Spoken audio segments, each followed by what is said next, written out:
Hi, I'm Kirby Allison, and in today's video I'm going to show you 3 different ways to tie your leather dress shoes. Now, whenever it comes to tying our shoes, we probably haven't even thought of the subject since we were first taught as children. Most of us probably still tying our shoes the same way our mothers taught us as young kids. But there are different ways to tie your shoes, and they do make a difference. In today's video, I'm going to give you a master class of sorts of 3 different ways to tie your leather dress shoes. Now, the shoe that I'm going to be demonstrating this on is a beautiful bespoke Gaziano and Girling Cap-Toe Adelaide. A beautiful shoe, handmade for me in London by one of the most famous shoemakers, Gaziano and Girling. You can see it has a beautiful mirror shine here on the toe cap, really making things pop. A nice mirror shine and a good pair of shoelaces, nicely tied, are just 2 small details that can make a big difference in the appearance of your shoes. I'm using, of course, a pair of Wellington shoelaces. These are made for us by the same Northampton shoelace manufacturer that makes for the majority of all of the high-end English shoe manufacturers. So if you're looking to upgrade your laces, of course, support this channel and visit kirbyallison.com. Now here we go. The first knot is going to be a demonstration of, I guess, what not to do. It's probably how most of us were taught. Simply loop these together, right? One loop, take the other strand, wrap, and then just take it through the middle. And there you go. You've got, the same shoe knot that my 5-year-old son is using to tie his shoes. Maybe you want to double knot it because this is really prone to coming untied. Simply just take that and knot it again. Now the problem here that I want to illustrate is that now we've got this gigantic knot. It's basically a tangle of laces right here at the top. And at the end of the day, you're tired, you want to take your shoes off. You can't simply untie this by pulling on the ends of the laces. You really have to sit there and pick this apart. And I don't know, but with my children's shoes, it seems to be always more difficult than it should be. So this is how you're probably tying your shoes and how I would say not to tie them. So that gets us to our first knot, or I guess the second one for the purposes of this demonstration. It's my favorite knot. It's my go-to, nice middle ground, easy to tie, quick, not much more effort than your average knot, but won't come untied throughout the day and really is a very elegant knot once it's tied up. So this is called the Parisian knot. It starts the same way. Loop your laces. Make a loop, wrap the other end once around your finger, then twice, and then you're going to take that end of the lace through. Now you see these 2 ends are crossing here. I like to pull that apart so that you've got 2 nice parallel loops right here, kind of knotting this together. It pulls these laces flat so that it has a nice profile on the shoes, and you can see this is a very, very smart knot.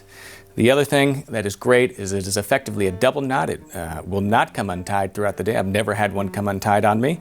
This is what I use to tie my children's shoes, and their shoes don't come untied. But the best thing is at the end of a long day, simply pull the ends and the knot unties. This is very easily untied at the end of the day without becoming a jumbled mess. Up next is a slightly more advanced knot. This is called the Berluti knot. This was popularized by Olga Berluti, who was a famous bespoke shoemaker in Paris, famous for her incredible patinas. She really put Parisian shoemaking on the map. And this is a very complex knot, slightly more difficult to tie. Certainly takes some practice, but the end result is absolutely worth it. Starts the same way, simple knot. You're going to create 2 loops. You're going to cross them. And then this loop and this end, you're going to take it and just shove it all through that center loop. Pull it through, all of it. And then the other one, right, all one big jumble, you're going to take it through the back and shove it forward again. Slightly more difficult to get through. Once it's done, you pull it,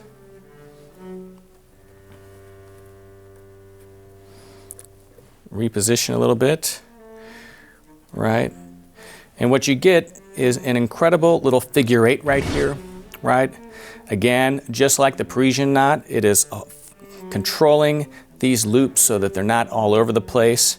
And it is also an incredible double knot that you do not have to worry about coming untied throughout the day. And just like the Parisian knot, at the end of a long day, you simply take the ends, pull them, and it comes untied. Let's try that one more time. So 1 loop, right? 2 loops. I'm going to take the one on the right hand, cross it on the left, and then that loop plus the lace end, I'm going to take through the center loop, and then this one, right, we see it right here, is going to all go through the back.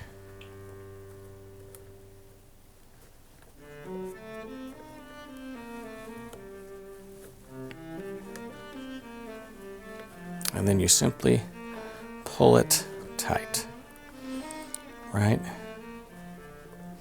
So voila, as Olga would probably say, there you go.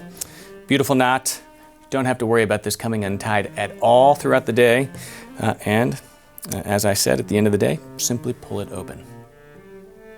I'm Kirby Allison, of course, and if you're looking for new laces for your shoes, look no farther than our Wellington laces that we have here on KirbyAllison.com.